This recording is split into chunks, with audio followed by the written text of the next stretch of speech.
My name is Samuel O. Bray. I was born near Raleigh, North Carolina, November the 19th, 1824, the oldest son of James and Sarah Edwards Bray. I died and was buried here in Maysville on November the 30th, 1911. I was 87 years old. My sons were my pallbearers. At my death, I had 52 grandchildren and 19 great-grandchildren. I moved to Morgan County, Indiana, near Monrovia with my parents in 1834, and I lived there 23 years. It was there that I met and married my wife, Mary Lindley, on December the 9th, 1847. She was from the same area of North Carolina where I originated. We moved to Dekalb County near Union Star in 1857. My wife died January the 28th, 1895, and we're again beside each other. We are the parents of 14 children, 8 sons and 6 daughters. 11 of them were still alive when I passed. One daughter, Joanna, died in infancy. One daughter, Cynthia, married Robert M. Taylor and died in 1891. Another daughter, Ora, married Dr. J. M. Harmon and died in 1901. My other daughters are Mrs. Anna Taylor, Mrs. Mary Etta Ross, and Lillian Bray, who was my stay and comfort during my last years. My sons are James, Clarence, Albert, Rolla, Enos, William, Oliver, and Scott. 5 of them live in or near Maysville.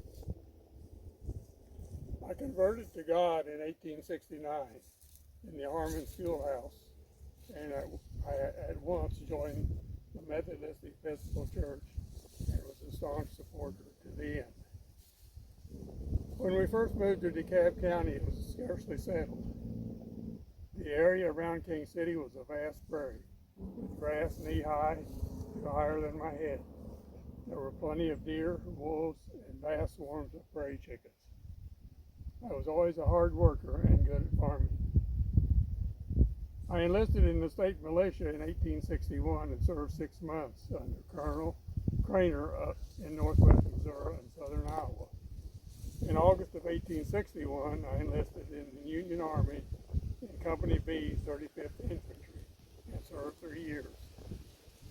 I participated in a number of hard-fought engagements and made an excellent record for brave and faithful service. I was a member of the GAR, which was the Grand Army of the Republic Fraternal Organization, and my entire post attended my funeral. When we moved to Polk Township, I carried mail from Maysville to St. Joseph by team and wagon to connect with the Pony Express as we settled on our farm.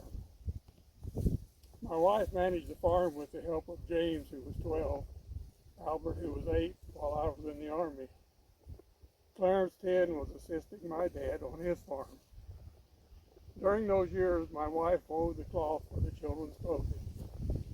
At the close of the war, we were in debt. I could have taken soldier's credit, but I sold the farm, and we became renters, moving several times. I finally was able to buy 160 acres 1 mile southwest of King City. I later traded this for the farm near Maysville, where I lived until my wife died 17 years ago when I moved to Maysville. My youngest daughter, Lillian, and grandson, John W. Taylor, moved in with me.